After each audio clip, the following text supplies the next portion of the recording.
श्रीमद् देवी भागवत पुराण चतुर्थ अध्याय। श्रीमद् देवी भागवत के महात्म के प्रसंग में रेवती नक्षत्र के पतन और पुनः स्थापना की कथा तथा श्रीमद् देवी भागवत के श्रवण से राजा दुर्दुम को मनवंतर अधिपति पुत्र की प्राप्ति। सूत जी बोले, इस अलौकिक एवं विचित्र कथा को सुनकर पुनः सुनने की इच्छा वाले अगस्त जी ने बड़ी विनम्रता पूर्वक भगवान कार्तिकेय से कहा। अगस्त जी बोले, हे देव सेनापति, हे देव, मैंने यह विचित्र कथा सुन ली। अब आप श्रीमद् देवी भागवत का दूसरा महात्म्य मुझे बताइए। कार्तिकेय जी बोले, हे मित्र, वरुण से प्रकट होने वाले मुने, अब आप यह कथा सुने जिसके एक अंश में भगवती की महिमा कही गई हो, धर्म का विशद वर्णन किया गया हो और गायत्री का प्रसंग आरंभ करके उसकी महिमा दर्शाई गई हो। उसे भागवत के रूप में जाना जाता है। यह पुराण देवी भागवत के महात्म से परिपूर्ण होने के कारण देवी भागवत कहा जाता है। वे परा भगवती ब्रह्मा विष्णु और महेश की आराध्य है। ऋत्वक नाम से विख्यात एक महान बुद्धि संपन्न मुनि थे। रेवती नक्षत्र के अंतिम भाग गंडांत योग में उनके यहाँ समय अनुसार एक पुत्र उत्पन्न हुआ। उन्होंने उस पुत्र की जात कर्म आदि क्रियाएं तथा चूड़ाकरण आदि एवं उपनयन आदि संस्कार भी विधि पूर्वक संपन्न किए। महात्मा ऋत्वाक के यहाँ जब से वह पुत्र उत्पन्न हुआ, उसी समय से वे शोक तथा रोग से ग्रस्त रहने लगे एवं क्रोध एवं लोभ से उन्हें घेर लिया। उस बालक की माता भी अनेक रोगों से ग्रसित होकर नित्य शोकाकुल और अति दुखित रहने लगी। मुनि ऋत्वाक अत्यंत दुखी और चिंतित होकर सोचने लगे कि ऐसा क्या कारण है कि मेरा यह अत्यंत दुर्मति पुत्र उत्पन्न हुआ है। उसने किसी मुनि पुत्र की पत्नी का बलपूर्वक हरण कर लिया। वह दुर्बुद्धि अपने माता पिता की शिक्षाओं का कभी भी ध्यान नहीं देता था। तदंतर अत्यंत दुखित मन वाले ऋत्वाक ने यह कहा कि मुनियों के लिए पुत्रहीन रह जाना अच्छा है, किंतु कुपुत्र की प्राप्ति कभी ठीक नहीं है। कुपुत्र स्वर्ग में गए हुए पितरों को भी नरक में गिरा देता है। वह जब तक जीवित रहता है तब तक माता पिता को केवल कष्ट ही देता रहता है। अतः माता पिता को कष्ट पहुंचाने वाले पापी कुपुत्र के जन्म को धिक्कार है। ऐसे पुत्र मित्रों का न तो उपकार कर सकता है न शत्रुओं का अपकार ही। संसार में वे मानव धन्य हैं जिनके घरों में परोपकार परायण तथा माता पिता को सुख देने वाले पुत्र हुआ करते हैं। कुपुत्र से कुल नष्ट हो जाता है, कुपुत्र से यश नष्ट हो जाता है, कुपुत्र से लौकिक तथा परालौकिक दोनों जगत में दुख और नरकीय यातनाएं भोगनी पड़ती हैं। कुपुत्र से वंश नष्ट हो जाता है, दुष्ट पत्नी से जीवन नष्ट हो जाता है, विकृत भोजन आदि से व्यर्थ चला जाता है, दिन व्यर्थ चला जाता है, दुरात्मा मित्र से मुंह सुख कहाँ से मिल सकता है। कार्तिकेय जी बोले, अपने दुष्ट पुत्र के दुराचरण से निरंतर संतप्त रहते हुए मुनि ऋत्वाक ने किसी दिन गार्ग ऋषि के पास जाकर पूछा।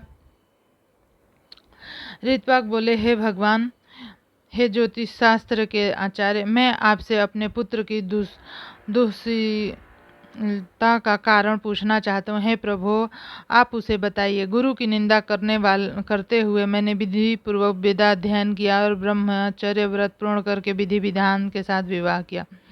अपने भार्या के साथ मैंने गृहस्थ का सदैव यथोचित पालन किया और विधि पूर्वक पंच यज्ञ का अनुष्ठान किया। हे विप्र, नरक प्राप्ति के भय से बचने के लिए पुत्र प्राप्त करने की कामना से मैंने विधिवत गर्भधान किया, न कि वासना युक्त सुख प्राप्ति की इच्छा से। हे मुने, दुखदायी माता पिता के प्रति उदंड एवं बंधु बांधवों को पीड़ा पहुंचाने वाला यह पुत्र मेरे दोषों से अथवा माता के दोषों से उत्पन्न हुआ। तब ज्योतिष शास्त्र के ज्ञाता गर्ग ऋषि ने मुनि ऋत्वाक का यह वचन सुनकर सभी कारणों पर ध्यान से विचार करके कहा। गर्ग जी बोले, हे मुनि, इसमें न तो आपका दोष है, न बालक में माता का दोष है, न तो कुल का दोष है। रेवती नक्षत्र का अंतिम भाग गंडांत योग ही इस बालक की दुर्विनीति का कारण है। हे मुने, अशुभ बेला में आपके पुत्र का जन्म हुआ है, इस कारण यह आपको दुख दे रहा है। इसमें लेस मात्र भी कोई कारण नहीं है। अतः हे ब्राह्मण, इस दुख के शमन के लिए आप प्रयत्न पूर्वक समस्त दुर्गतियों का विनाश करने वाले कल्याणी जगदम्बिका दुर्गा की आराधना कीजिए। गर्गाचार्य का वचन सुनकर ऋत्वाक मुनि क्रोध से मूर्छित हो गए और उन्होंने रेवती को शाप दे दिया और वह आकाश से नीचे गिर जाए। ऋत्वाक के साप देते ही चमत्कार हुआ। रेवती नक्षत्र सभी लोगों को देखते देखते आकाश से कुमुद पर्वत पर जा गिरा। वह कुमुद पर्वत रेवती के गिरने के कारण रैवतक नाम से प्रसिद्ध हुआ। उसी समय से वह अत्यंत रमणीय हो गया। रेवती को शाप देकर मुनि ऋत्वाक ने महर्षि गर्ग द्वारा बताए गए विधि देवी भगवती का सम्यक आराधना कर सुख और सौभाग्य प्राप्त किया। कार्तिकेय जी बोले, उस रेवती नक्षत्र के महान तेज से एक कन्या उत्पन्न हुई जो अनुपम रूप वाली होने कारण लोकों में दूसरी लक्ष्मी की भांति प्रतीत हो रही थी। रेवती नक्षत्र की कांति से प्रादुर्भूत उस कन्या को देखकर मुनि प्रमुच ने प्रसन्न होकर उसका रेवती नाम रख दिया। तदंतर ब्रह्म ऋषि प्रमुच उसे कुमुदाचल पर स्थित अपने आश्रम में ले आए और पुत्र की भांति उसका धर्म पूर्वक पालन पोषण करने लगे। समय पाकर यौवन को प्राप्त उस युवती कन्या को देखकर मुनि विचार किया कि इस कन्या के युग वर कौन होगा। बहुत अन्वेषणों के बाद भी जब मुनि को उसके युग वर न मिला तब वे अग्निशाला में प्रवेश करके अग्निदेव की स्तुति करने लगे। प्रमुच ऋषि के स्तुति गान से प्रसन्न होकर अग्निदेव ने कन्या के योग्य वर का संकेत करते हुए कहा, हे मुने, इस कन्या के पति धर्मपरायण, बलशाली, वीर, प्रिय, भाषण करने वाले अपराजय राजा दुर्दुम होंगे। तब अग्निदेव के इस वचन को सुनकर मुनि अत्यंत प्रसन्न हुए। संयोग से उसी समय आखेट के बहाने दुर्दुम नामक प्रतिभाशाली राजा मुनि प्रमुच के आश्रम आ गए। बलवान तथा अप्रतिम ओज से संपन्न वे प्रिय व्रत के वंशज राजा दुर्दुम विक्रमाशील के पुत्र थे और कलंदी के गर्भ से उत्पन्न हुए थे। मुनि के आश्रम प्रवेश और उन्हें वहां से देखकर राजा दुर्दुम ने रेवती को प्रिय इस शब्द से संबोधित करके पूछा। राजा बोले, हे प्रिय महर्षि भगवान प्रमुच इस आश्रम से कहाँ गए? हे कल्याणी, मुझे सच सच बताओ, मैं उनके चरणों का दर्शन करना चाहता हूँ। कन्या बोली, हे महाराज, महामुनि अग्निशाला में पहुंच गए हुए हैं। राजा भी यह वचन सुनकर शीघ्रतापूर्वक आश्रम से बाहर निकल आए। इसके बाद प्रमुच मुनि ने राजलक्षण संपन्न एवं विनयावनत राजा दुर्दुम को अग्निशाला के द्वार पर स्थित देखा। मुनि को देखकर राजा ने प्रणाम किया और तदंतर मुनि प्रमुच ने शिष्य से कहा, हे गौतम, ये राजा अर्धपान के योग्य है, अतः शीघ्र ही इनके लिए अर्ध ले आओ। बहुत दिन बाद ये पधारे हुए हैं और विशेष रूप से ये हमारे जमाता हैं। ऐसा कहकर मुनि ने राजा को अर्घ प्रदान किया और राजा ने विचार करते हुए उसे ग्रहण किया। तत्पश्चात राजा के अर्घ ग्रहण करके आसन पर बैठ जाने के उपरांत मुनि प्रमुच ने उन्हें आशीर्वाद वचनों से अभिनंदन करके उनका कुशल से पूछा, हे राजन, आप स्वस्थ तो हैं? आपकी सेना, कोष, बंधु बांधव, सेवकगण, सचिव, नगर, देश आदि की सर्व कुशलता तो है। हे नरेश, आपकी भार्या तो यहीं विद्यमान है और वह सकुशल है, अतः मैं उसकी कुशलता नहीं पूछूंगा। आप अपनी अन्य स्त्रियों का कुशल क्षेम बताइए। राजा बोले, हे भगवान, आपके प्रभाव से मेरी सर्वाधिक कुशल है, मेरी सर्वविध कुशल है। हे ब्राह्मण, अब मेरी यह जिज्ञासा है कि मेरी कौन सी भार्या यहाँ है? ऋषि बोले, हे पृथ्वीपते, संसार में अप्रतिम लावण्य से संपन्न रेवती नाम की आपकी पत्नी यहाँ ही रहती है, क्या आप उसे नहीं जानते? राजा बोले, हे प्रभु, सुभद्रा आदि मेरी पत्नियां तो घर पर ही हैं। हे भगवान, मैं तो केवल उन्हें ही जानता हूँ, मैं रेवती को तो नहीं जानता। ऋषि बोले, हे महामते, हे राजन, इस समय प्रिय के संबोधन से आपने जिससे पूछा था, अपनी उस योग्यतम प्रिया को अपने क्षण भर में ही बुला दिया।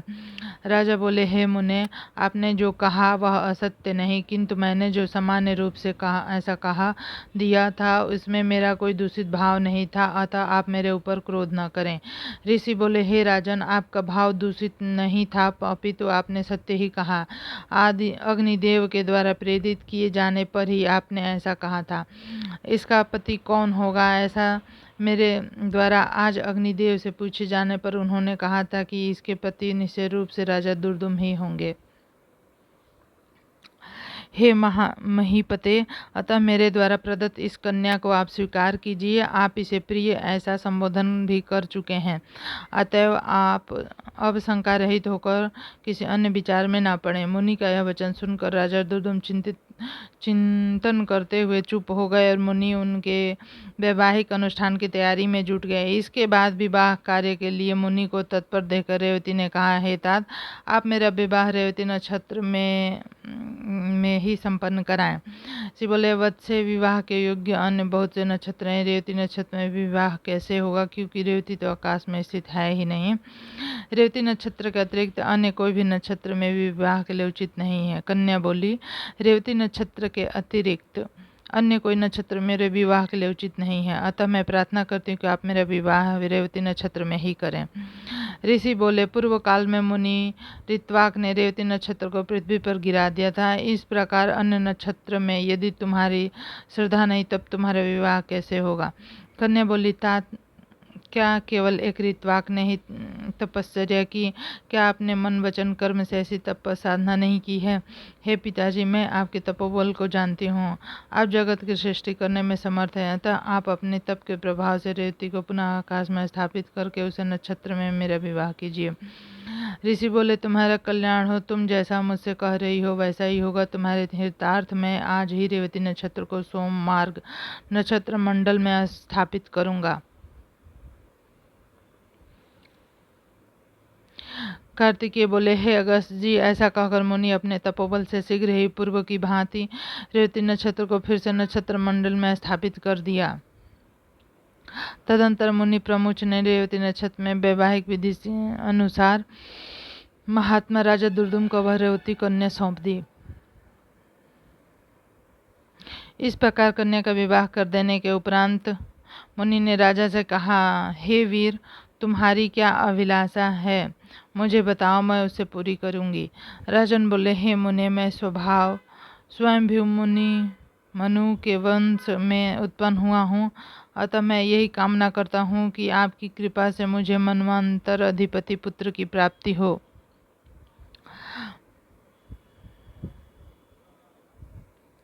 मुनि बोले, आपकी यह अभिलाषा है तो आप देवी भगवती की आराधना कीजिए। ऐसा करने पर आपका पुत्र मनु अवश्य ही मनवंतर अधिपति होगा।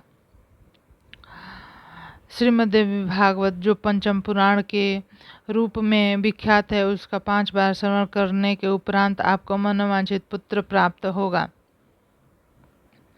रेवती के गर्भ से उत्पन्न रैवत नाम वाला 5वां मनु वेद वेता, शास्त्रों में तत्वों को जानने वाला, धर्मपरायण तथा अपराजेय होगा। मुनि प्रमुच के इस प्रकार कहने पर प्रसन्न होकर प्रतिभा संपन्न राजा दुर्दुम ने मुनि को प्रणाम किया और वे भार्या रेवती के साथ अपने नगर चले गए। महामती राजा दुर्दुम ने अपने पिता पितामह से प्राप्त राज्य शासन किया। राज्य पर और उस धर्मात्मा ने औरस पुत्र की भांति अपनी प्रजाओं का पालन किया। एक बार उसने यहाँ महात्मा लोमस ऋषि पधारे। राजा दुर्दुम ने उन्हें प्रणाम किया और उनका विधिवत पूजन कर दोनों हाथ जोड़ कर कहा।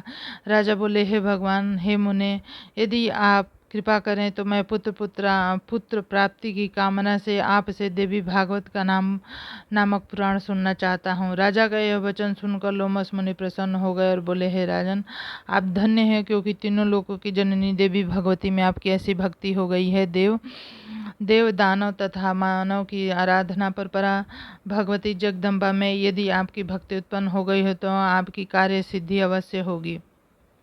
अतएव हे राजन, मैं आपको श्रीमद् देवी भागवत सुनाऊंगा, जिसके सुनने से कुछ भी दुष्प्राय नहीं रह जाता। हे ब्राह्मण, ऐसा कहकर मुनि किसी शुभ दिन में कथा का आरंभ किया।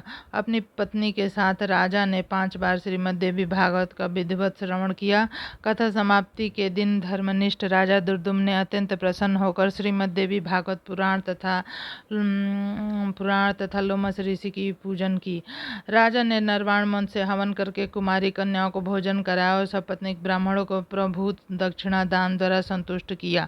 कुछ समय बीत जाने पर भगवती की कृपा से उस रानी रेवती ने लोक कल्याणकारी धर्म धारण किया। इसके बाद जब समस्त ग्रह नक्षत्र अपने अपने अनुकूल स्थानों पर थे तो सभी मांगलिक कृत्य संपन्न हो गए थे। ऐसा शुभ समय में रेवती ने उन्हें पुत्र को जन्म दिया। पुत्र के जन्म का समाचार सुनकर राजा दुर्दुम अत्यंत प्रसन्न हुए भीतर उन्होंने स्थान करके स्वर्ण कलश के जल से पुत्र का जात कर्म आदि संस्कार किया। तदंतर राजा ने विधिपूर्वक दान देकर ब्राह्मणों को संतुष्ट किया।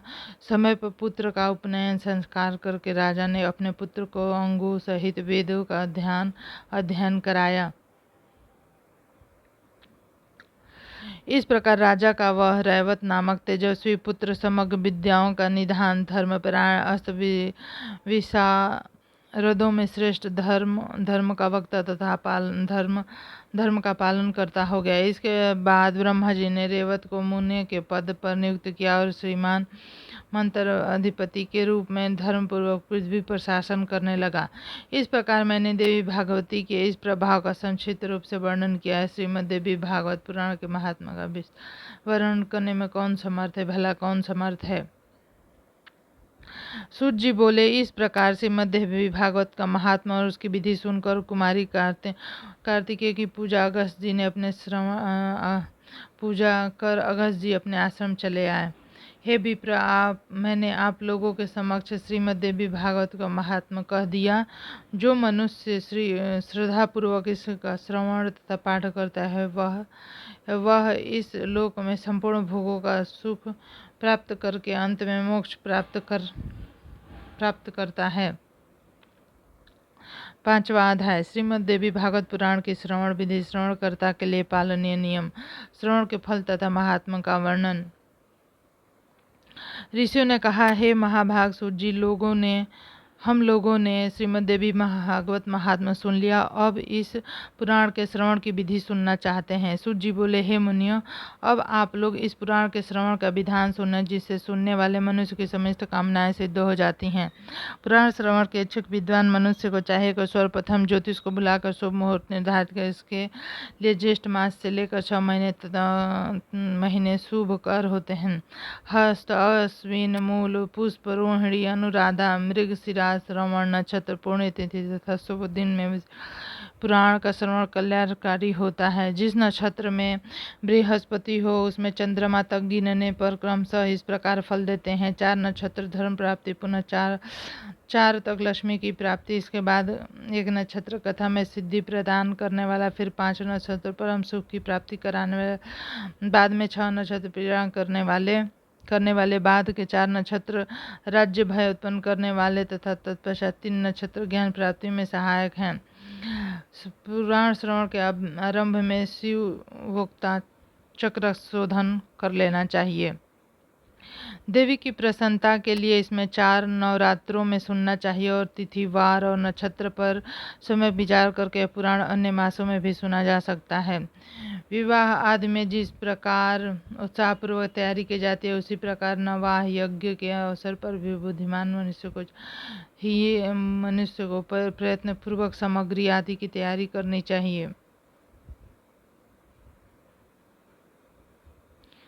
चाहिए।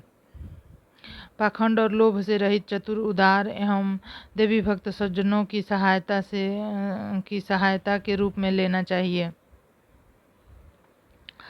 देश देश में भी यत्नपूर्वक यह संदेश भेजना चाहिए, यहाँ श्रीमद् देवी भागवत की कथा होने जा रही है, आप अवश्य पधारें। चाहे सूर्य की उपासना करने वाला हो, चाहे गणेश भक्त हो, चाहे शैव हो, चाहे वैष्णव अथवा भक्ति के उपासक हो, सभी इस कथा के श्रवण के अधिकारी हैं, क्योंकि सभी देवता शक्ति के साथ ही रहते हैं।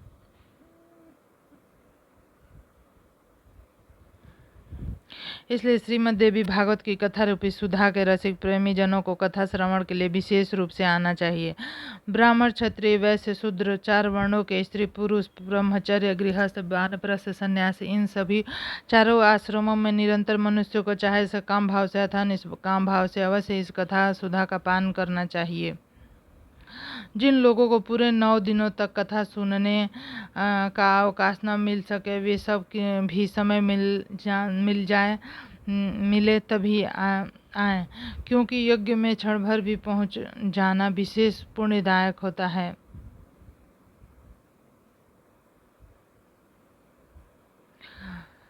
बड़ी नम्रता के साथ मनुष्यों को निमंत्रण देना चाहिए और आए हुए श्रोताओं के बैठने का भी समुचित प्रबंध करना चाहिए। विस्तृत भूमि में कथा प्रवचन का सुंदर स्थान बनाना चाहिए। स्थान की साफ सफाई करा के गोबर से लिपवा देना चाहिए। केले के स्तंभों से सुशोभित ध्वजा पताकाओं से अलंकृत एक सुरम्य मंडप का निर्माण करना चाहिए। उसको ऊपर सुंदर चांदनी लगा देनी चाहिए। कथावाचन का आसन दिव्य तथा सुकर आवरण से अस्तरण से युक्त होना चाहिए। उसे पूर्वाभिमुख तथा उत्तराभिमुख रखना चाहिए। कथा श्रवण के लिए आने वाले पुरुष तथा स्त्री श्रोताओं के लिए भी यथा योग्य पृथक पृथक अनेक आसनों की व्यवस्था करनी चाहिए। वृत्त तत्व संपन्न संयमी शास्त्रज्ञ देवी की आराधना में तत्पर दयालु लोभहीन दक्ष तथा धैर्यशाली कथावाचक उत्तम माना गया है। इस प्रकार श्रोता भी ऐसे होने चाहिए जो ब्राह्मण सेवी देशभक्त तथा कथा रस का पान करने वाले उदार लोभ रहित विनम्र हिंसा आदि से रहित हों। पाखंडी लोभी स्त्री भाव कामी धर्म का दिखावा मात्र करने वाले निष्ठुर क्रोधी वक्ता का देवी भागवत के नवाह यज्ञ में श्रेष्ठ नहीं माना जाता है। श्रोताओं की शंकाओं के निवारण हेतु कथा वाचक के साथ एक ऐसा सहायक भी लेना चाहिए जो पंडित गुणवान शांत और श्रोताओं को समझने में कुशल हो।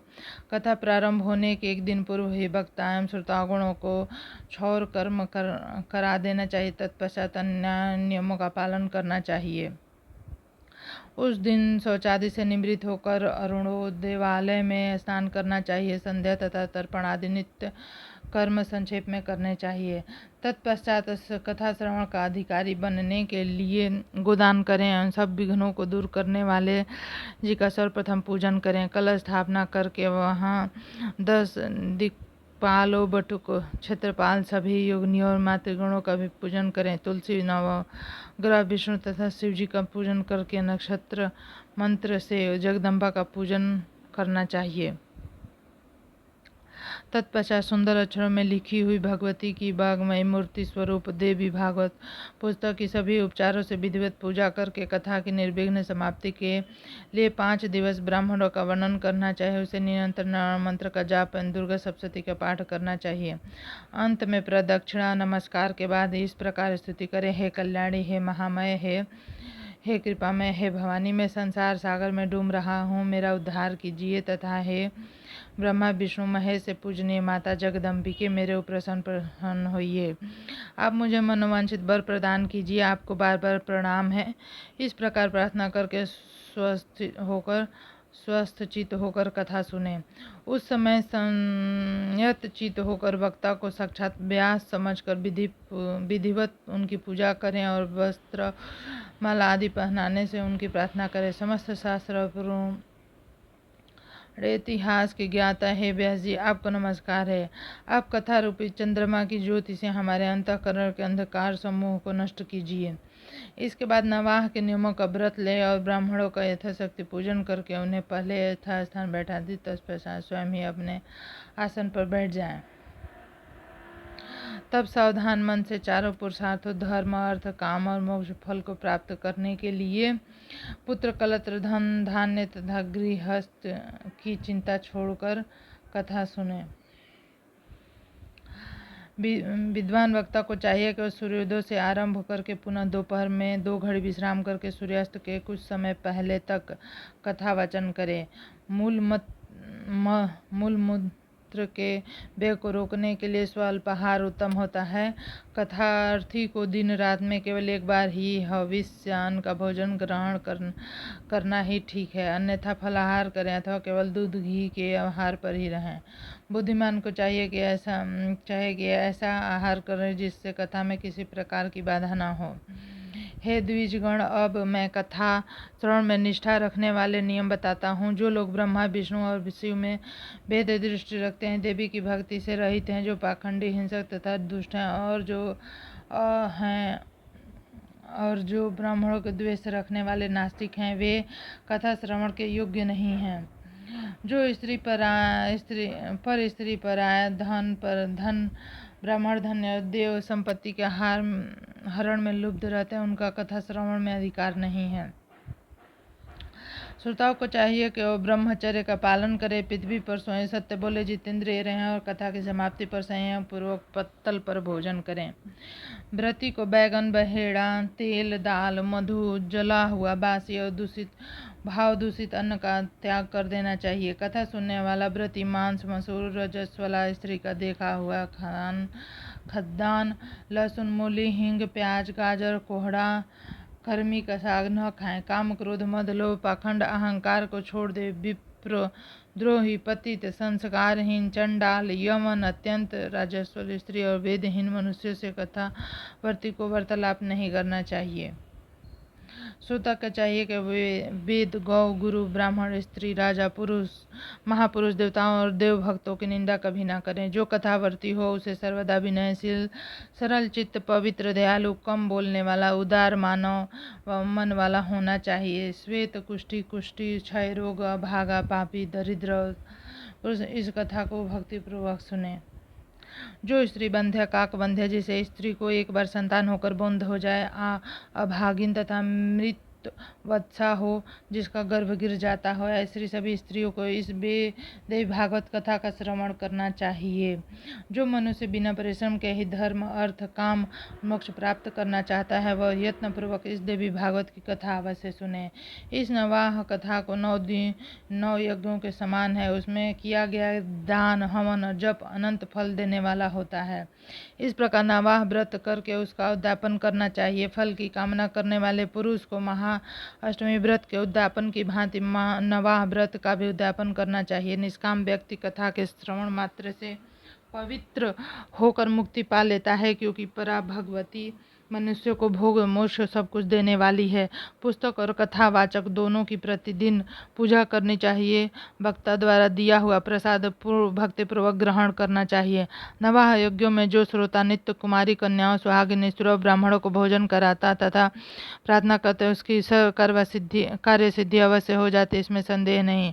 सभी त्रुटियों की शांति के निमित्त कथा समाप्ति के दिन गायत्री सहस्रनाम, विष्णु सहस्रनाम का पाठ अवश्य करना चाहिए। जिनका स्मरण और नाम कीर्तन, तप, यज्ञ, क्रिया आदि में न्यूनता समाप्त हो जाती है, उन विष्णु भगवान का नाम कीर्तन करना चाहिए। कथा समाप्ति के दिन दुर्गा सप्तशती के मंत्रों से अथवा देवी महात्म्य के मूल पाठ से होम करना चाहिए, अथवा घृत सहित पायस द्वारा गायत्री मंत्र का उच्चारण करके हवन करें, क्योंकि यह श्रीमद् गायत्रीमय कहा गया है। कथावाचक को वस्त्र, भूषण, धन आदि के द्वारा संतुष्ट करे, क्योंकि कथावाचक होने पर सभी देवता उस पर प्रसन्न होते हैं। श्रद्धा पूर्वक ब्राह्मणों को भोजन कराएं, नाना विधि से दक्षिणा से उन्हें संतुष्ट करें, क्योंकि वे पृथ्वी पर देवता के रूप में हैं। उनके संतुष्ट होने पर वांछित फल प्राप्त होता है।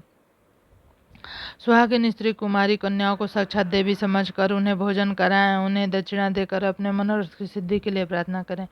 सुवर्ण दूध देने वाली गौ, हाथी, घोड़े और भूमि का दान करना चाहिए, क्योंकि उसका अक्षय फल होता है। सुंदर अक्षरों में लिखी हुई देवी भागवत पुस्तक को रेशमी वस्त्र में लपेटकर उसे स्वर्ण निर्मित सिंहासन पर रखकर अष्टमी या नवमी तिथि को विधि पूर्वक कथावाचक को दान करना चाहिए। ऐसा करने से वह इस संसार में सभी सुख, अंत में दुर्लभ मोक्ष को प्राप्त होता है। पुराण को जानने वाला वक्ता चाहे दरिद्र हो, दुर्बल हो, बालक हो, युवक हो या वृद्ध हो, वह सर्वदा वंदनीय, पूज्य, मान्य होता है।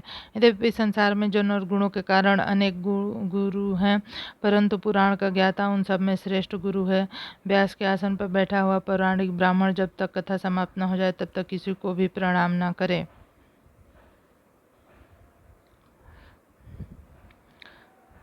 जो लोग इस दिव्य पौराणिक कथा को श्रद्धा रहित होकर सुनते हैं, उन दुख और दरिद्र युक्त मनुष्यों को कथा श्रवण का पुण्य फल प्राप्त नहीं होता।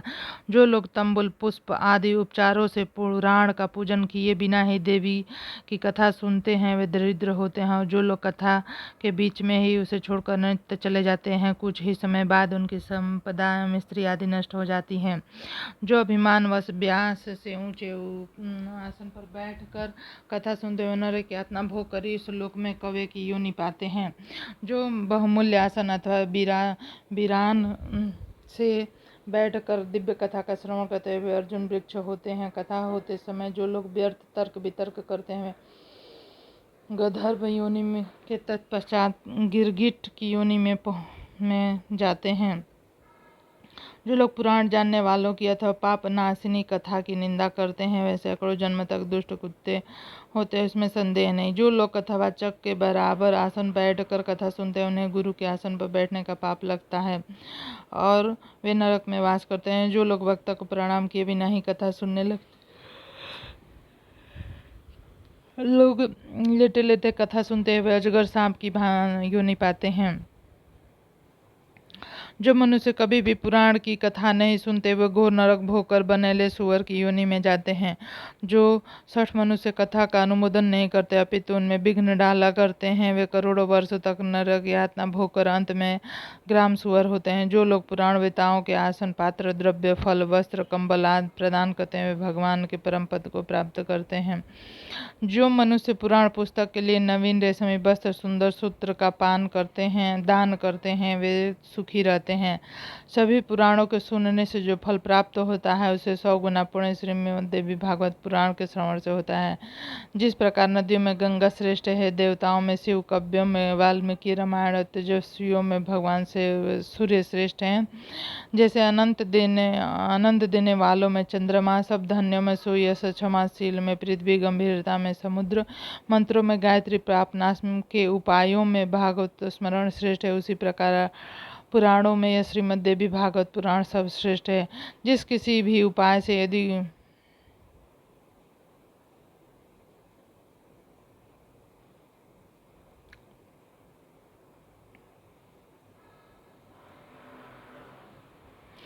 किसी शत्रु राजा से भय होने पर, महामारी के समय अकाल पड़ने पर, राष्ट्र भंग के अवसर पर उसकी शांति के लिए यह पुराण सुनना चाहिए। हे विप्र, भूत प्रेत आदि के समन के लिए, शत्रुओं से राज्य प्राप्त करने के लिए और पुत्र प्राप्ति के लिए श्रीमद् देवी भागवत का श्रवण करना चाहिए। जो देवी भागवत के आधे श्लोक या चौथाई श्लोक को भी प्रतिदिन सुनता या पढ़ता है वह परम गति को प्राप्त होता है। स्वयं भगवती जगदम्बा ने इस पुराण को सर्वप्रथम केवल आधे श्लोक में ही प्रकाशित किया, वही बाद में प्रशिष्यों के द्वारा देवी भागवत के रूप में विस्तृत कर दिया गया। गायत्री से बढ़कर न कोई धर्म है, न तप है, न कोई देवता, न कोई मंत्र ही। भगवती अपना गुणगान करने वाली रक्षा करती है, इससे कारण से उन्हें गायत्री कहा जाता है। वे भगवती गायत्री इस पुराण में अपने रहस्यों सहित विराजती है। तब भगवती को प्रसन्न करने वाले इस देवी भागवत की 16वीं कला के समान भी अन्य महापुराण नहीं हो सकते। श्रीमद् देवी भागवत पुराण अत्यंत निर्मल है, जो ब्राह्मणों का अमूल धन है, जिसमें स्वयं धर्मपुत्र नारायण ने पवित्र धर्म का वर्णन किया है। इसमें श्रीमद् देवी श्री गायत्री देवी का रहस्य मणिद्वीप का सम्यक वर्णन किया गया है। साथ ही इसमें हिमालय के प्रति स्वयं भगवती द्वारा कही गई देवी गीत विद्यमान है। इस कारण हे विप्रो, इस महापुराण के सदृश से दूसरा कोई उत्तम पुराण लोक में नहीं, अतः आप लोग सदा इस श्रीमद् देवी भागवत का भली भांति सेवन करें, जिसके संपूर्ण प्रभावों को ब्रह्मा, विष्णु, शिव तथा भगवान शेष भी भली भांति नहीं जान सकते, जबकि वे उन्हीं के अंश भी हैं। तब दूसरे देवता उन्हें कैसे जान लेंगे। उस भगवती जगदम्बिका को मेरा निरंतर प्रणाम है, जिनके चरण कमलों की धूलि पाकर ब्रह्मा समस्त संसार की रचना करते हैं, भगवान विष्णु निरंतर पालन करते हैं, रुद्र संहार करते हैं, दूसरे किसी उपाय से वे अपना अपना कार्य करने में समर्थ नहीं हो सकते। ऐसी उन भगवती जगदम्बिका को मेरा सतत प्रणाम है। अमृत सागर के तट पर कल्प वृक्ष की वाटिका से सुशोभित मणिद्वीप में